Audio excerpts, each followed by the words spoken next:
Hello friends, आज हम chapter number 3 matrices की एक्सरसाइज 3.2 के क्वेश्चन नंबर 17 से क्वेश्चन नंबर 22 तक करेंगे।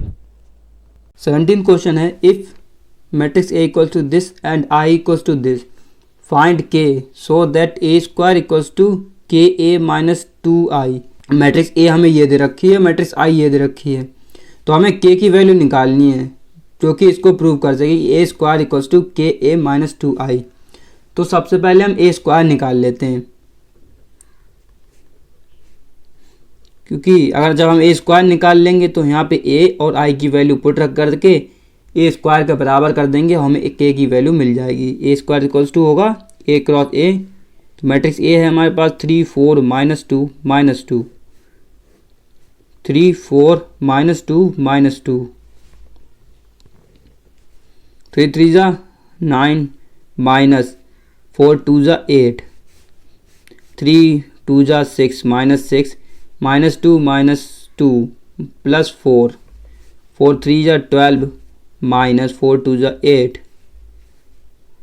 Plus minus 4 into -2 -8 -2 into -2 plus 4, तो ए स्क्वायर आ गया हमारे पास 9 -8 1, 12 -8 4, -6 प्लस 4 -2 -8 प्लस 4 -4, ये आ गया हमारे पास ए स्क्वायर। अब इसकी वैल्यू हम इक्वेशन में रख देते हैं, ए square equals to K A minus 2i में, तो ए स्क्वायर हो गया हमारे पास 1 4 -4 इक्वल्स टू के, मैट्रिक्स ए है हमारे पास 3 4 -2 इंटू 2 1 0 0 1। अब हम के की मल्टीप्लाई अंदर मैट्रिक्स से कर देते हैं और 2 की मल्टीप्लाई अंदर कर देते हैं मैट्रिक्स से। 1 -2 4 -4 equals to 3k -2k 4k -2k minus 2 0 0 2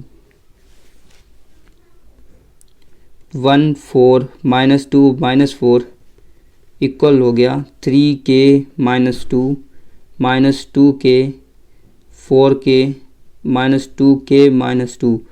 अब ये दोनों मैट्रिक्स इक्वल हैं तो इनके कॉरस्पॉन्डिंग एलिमेंट्स भी इक्वल होंगे, तो हम ये वाले एलिमेंट्स को इक्वल रख देते हैं। 4 इक्वल्स टू 4k यानी कि k इक्वल्स टू 1, के की क्या वैल्यू आएगी, k इक्वल्स टू 1।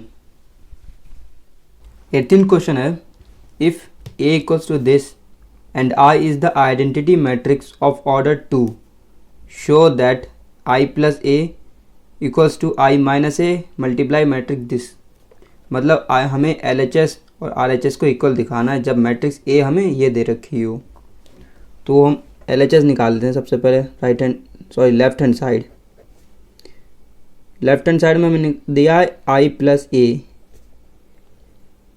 आई हमें दी गई है आइडेंटिटी मैट्रिक्स ऑर्डर 2 की, यानी कि क्या होगा 1 0 0 1 प्लस मैट्रिक्स ए हमें दी गई है 0 -10 alpha by 2 10 alpha by 2 0। Add करते हैं दोनों को तो हो जाएगा 1 -10 अल्फ़ा बाई 2 10 अल्फ़ा बाई 2 1 1, ये आ जाएगी लेफ्ट हैंड साइड। अब राइट हैंड साइड देखते हैं, RHS। राइट हैंड साइड में मैं I माइनस a इंटू मैट्रिक्स दिस, तो सबसे पहले हम I माइनस a into matrix cos alpha minus sine alpha cos alpha. I हमें दे रखा है 1 0 0 1 माइनस मैट्रिक्स ए हमें दी गई है 0 -10 alpha by 2 10 alpha by 2 0 multiply by matrix cos alpha minus sine alpha cos alpha.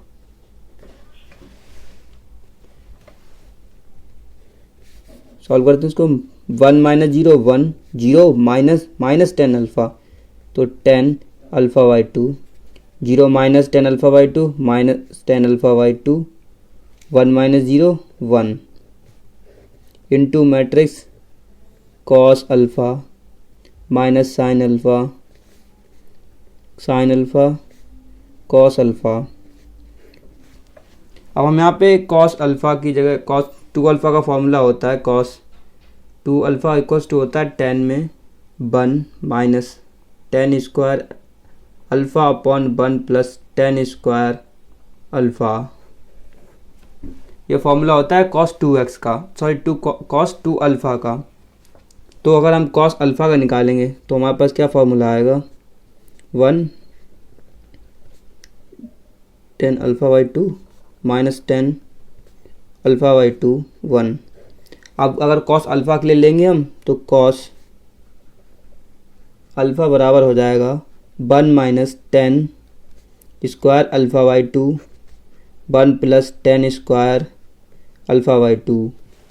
उसी तरीके से जब हम साइन का निकालेंगे, साइन अल्फ़ा का, साइन 2 अल्फ़ा का होता है 2 10 alpha upon 1 plus 10 square alpha.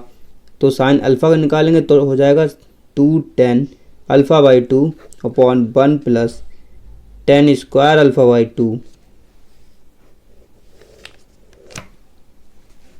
तो इसको हम यहाँ पर पुट कर देते हैं, ये हो जाएगा 1 minus 10 square alpha by 2 upon 1 minus upon 1 plus 10 square alpha by 2। Sine का हो जाएगा -2 10 अल्फ़ा बाई 2 अपॉन 1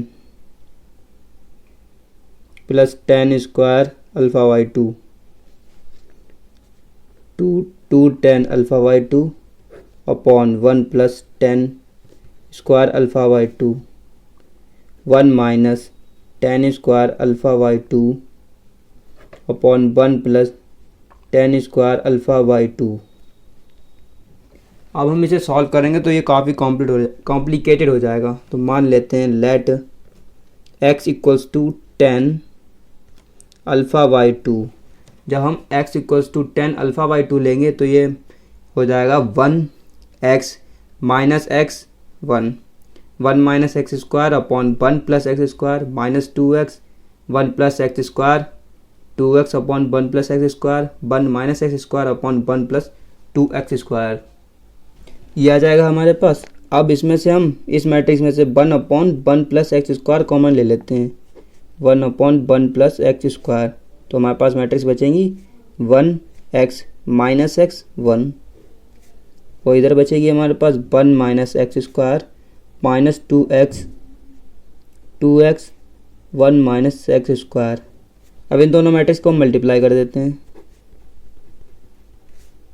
तो फर्स्ट रो की मल्टीप्लाई फर्स्ट कॉलम से करते हैं, तो 1 minus x square into plus 2x square.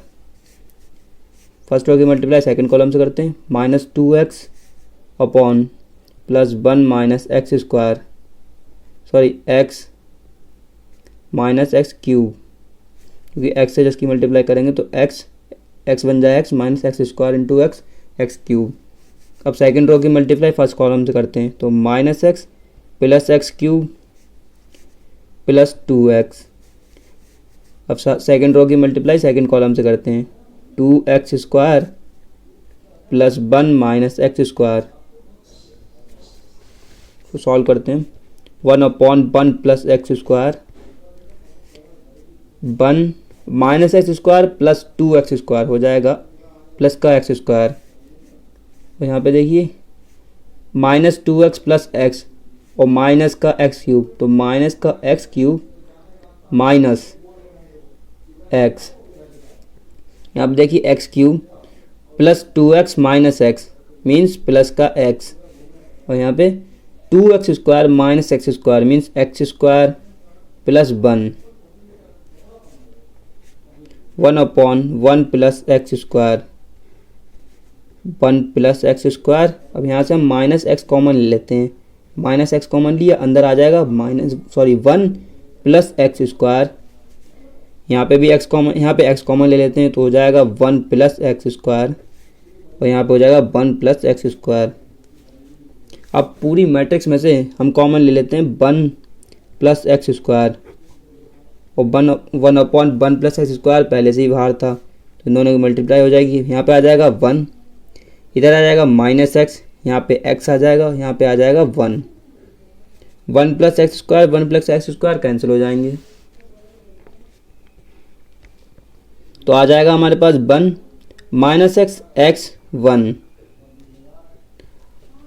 X हमने लेट किया था 10 अल्फ़ा वाई 2 तो हो जाएगा 1 minus 10 alpha by 2 10 alpha by 2 1। ये किसकी वैल्यू आ गई? राइट हैंड साइड की। और यही वैल्यू किसकी आई थी? लेफ्ट हैंड साइड की। Left hand side R H S की वैल्यू आई थी 1 minus 10 alpha by 2 10 alpha by 2 1। और यही वैल्यू आई है right hand side R H S की 1 minus 10 alpha by 2 10 alpha by 2 और 1। इसका मतलब क्या है? R H S is equal to L H S is equal to are H S. और यही हमें प्रूव करना था कि दोनों साइड इक्वल दिखानी थी। 19th क्वेश्चन है, R trust fund has 30,000 rupees that must be invested in 2 different types of bond. The first bond pays 5% interest per year and the second bond pays 7% interest per year.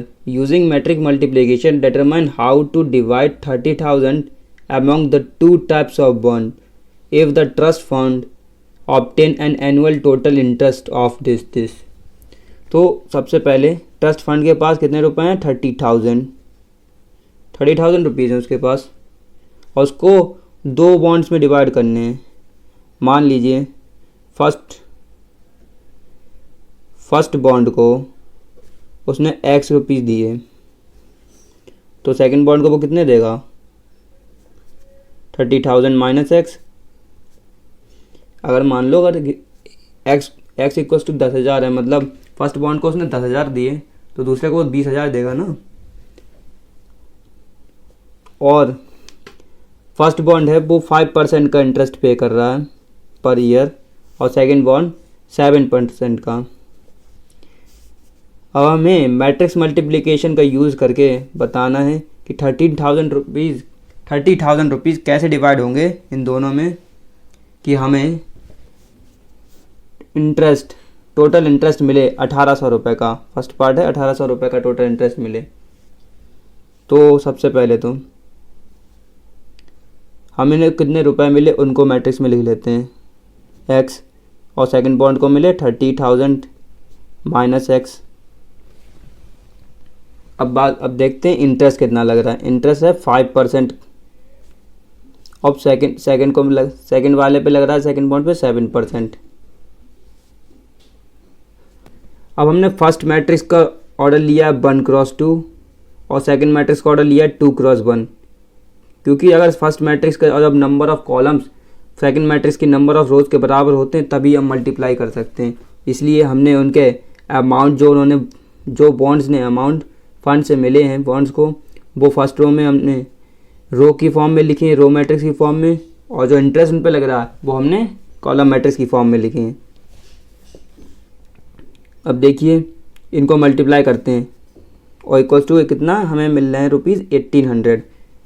तो 5% of x plus 30,000 minus x 7% of 30,000 minus x किसके बराबर होगा? 1,800 के बराबर। तो 5% of x का मतलब है 5/100 into x plus 7/100 into 30,000 minus x equals to 1800 अब 100 को हम मल्टीप्लाई कर लेते हैं दूसरी तरफ तो हो गया 5x minus 7 30,000 minus x equals to 1,800 into 100। 5x minus 7 की मल्टीप्लाई 30,000 से 7 3 जा 21 and 4 zeros minus minus plus 7x equals to 1800 की मल्टीप्लाई 100 से, तो 1,80,000। 5x plus 7x equals to 12x और 1,80,000 प्लस 2,10,000 रुपीज़। ऐड कर देते हैं दोनों को, कितना हो जाएगा 0,0,0,0,819,3,213।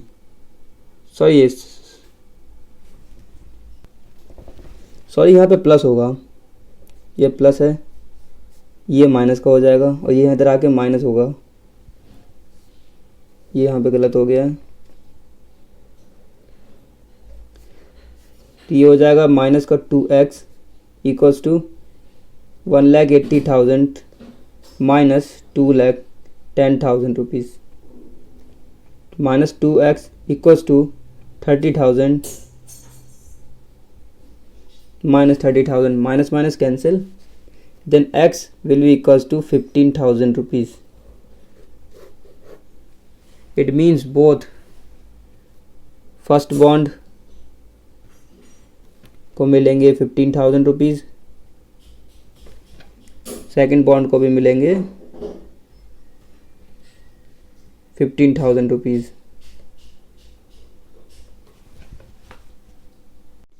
इसके सेकंड पार्ट में हमारे पास टोटल इंटरेस्ट चेंज हो गया है, बाकी इक्वेशन बिल्कुल सेम रहेगी। सॉल्व करते हैं इसको। 5% ऑफ x प्लस 7%, ये माइनस x है, 7% of 30,000 minus x equals to 2,000। Now 5/100 into x plus 7/100 into 30,000 minus x equals to 22,000। तो उसको हम दूसरी तरीके से सॉल्व करते हैं कि इस बार 5/1x इंटू अंदर मल्टीप्लाई कर देते हैं, 2 0 से 2 0 कट जाएंगे और 7 3 जा 21 आ जाएगा, minus 7x/100 2,000 rupees. Now 7x minus 5x means minus 2x/100 equals to 2,000, इधर जाएगा तो क्या हो जाएगा minus 2,100 means 2x/100 equals to minus 100। Minus से माइनस कैंसिल कर देते हैं, 50, तो x इक्वल्स टू हो गया 5,000 रुपीज़। मीन्स फर्स्ट बॉन्ड को कितने रुपए मिल रहे होंगे इस बार 5,000, तो सेकंड बॉन्ड को कितने मिलेंगे, सेकंड बॉन्ड को मिलेंगे 30,000 माइनस 5,000 यानी कि 25,000 रुपये।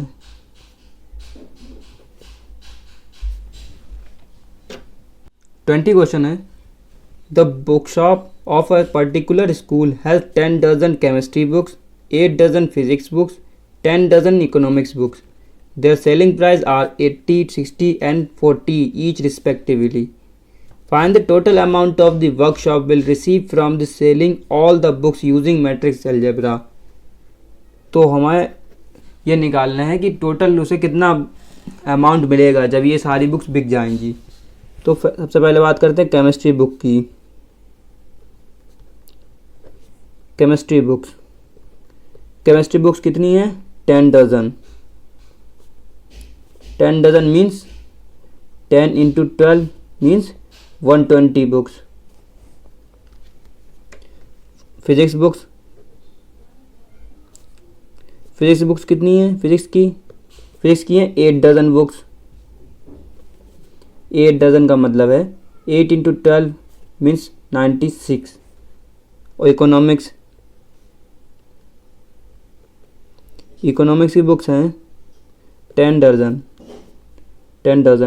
Means 10 into 12 120 books. तो मैट्रिक्स क्या बनेगी, matrix of books total books.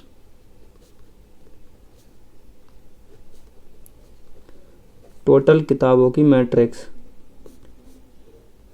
क्या बनेगी? 120, 96, 120। Now the prices. Price of each chemistry book.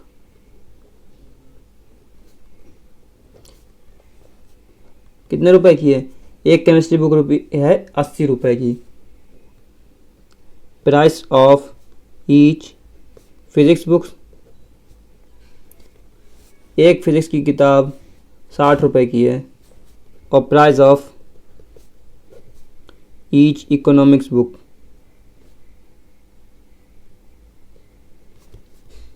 एक इकोनॉमिक्स की बुक 40 रुपीज़ की है। तो इसकी मैट्रिक्स क्या बनेगी? Matrix of prices of books, इसकी मैट्रिक्स बनेगी 80, 60, 40। नाउ जब हमें नॉर्मली अगर हम किसी बुक टोटल नंबर बुक्स और उसके प्राइस से मल्टीप्लाई कर दें तो हमें ये पता चल जाता है कि उसको 120 बुक बेचने पर 80 रुपये की रेट पर कितनी रेट रुपए मिलेंगे। तो हम तो मैट्रिक्स में हम क्या करेंगे? इन दोनों मैट्रिक्स की मल्टीप्लाई कर देंगे तो हमें पता चल जाएगा फिजिक्स, केमिस्ट्री और इकोनॉमिक्स की बुक बेचने पर उसको टोटल कितना अमाउंट मिलेगा। मल्टीप्लाई कर देते हैं। 120, 96, 120 मल्टीप्लाई 80, 60, 40 इक्वल्स टू क्या आएगा?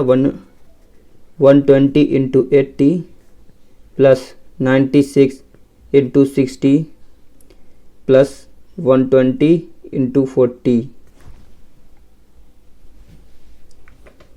120 इंटू 80 यह आएगा 9600 प्लस 60 इंटू 96 ये आएगा 5760 प्लस 40 इंटू 120 मीन्स 20, 4 2 8, 4 1 4, 4800। ऐड कर देते हैं इनको। 0 6 plus 0 plus 0 6, 8 plus 6 14, 8 plus 6 14, 14 plus 7 21, carry 2, 4 plus 2 6, 6 and 9 15, 15 plus 5 20। तो टोटल अमाउंट उसको पास आएगा 20,160 रुपीज़। आगे के क्वेश्चन करने के लिए हमें कुछ एजम्पशन दिए गए हैं। पढ़ते हैं। Assume x, y, z, w and p are the matrix of order 2 cross n, 3 cross k, 2 cross p, n cross 3 and p cross k respectively. Choose the correct answer in the exercise 21 and 22। मतलब question number 21 और question number 22 के लिए ये assumption है। तो पढ़ते हैं। तो 21 क्वेश्चन देखते हैं। The restriction on n, k and p so that p, y, w, y will be defined as. हमें बताना है P Y plus W Y define होंगे जब इनकी वैल्यू क्या होगी। तो मैट्रिक्स पी है हमारे पास। मैट्रिक्स पी का ऑर्डर है पी क्रॉस के और मैट्रिक्स बाई है।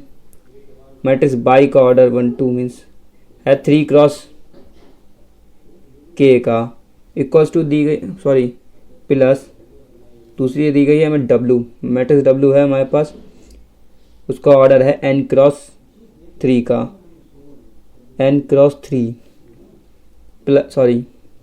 मल्टीप्लाई है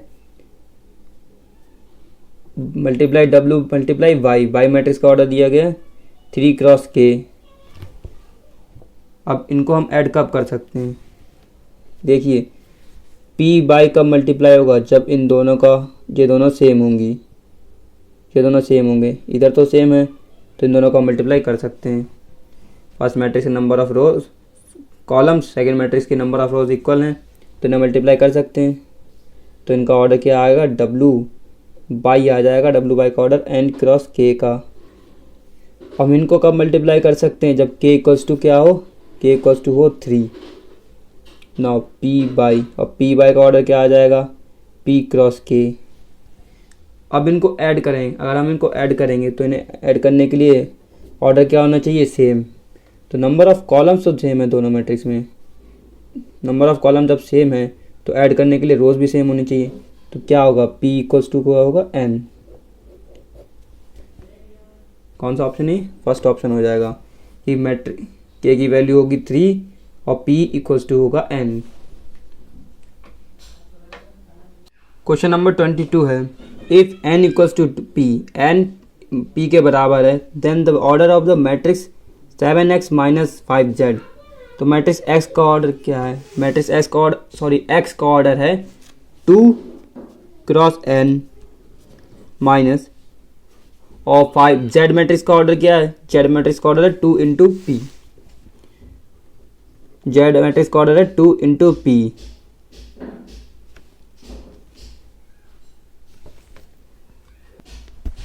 सिंस हमें n और p बराबर दिए गए हैं और किसी स्केलर की मैट्रिक्स से मल्टीप्लाई करने पर उसका ऑर्डर नहीं चेंज होता है, तो हम इस मैट्रिक्स में से इसको सब्ट्रैक्ट कर सकते हैं और ऑर्डर क्या आएगा 2। नंबर ऑफ रोज सेम रहती हैं और नंबर ऑफ कॉलम्स भी सेम रहते हैं। अब p इक्वल्स टू n है तो यहाँ पे हम p भी ले सकते हैं और 2 इंटू पी भी हो सकता है। अब ऑप्शन में हमें दिया गया 2 इंटू पी, तो ये हो जाएगा इसका आंसर।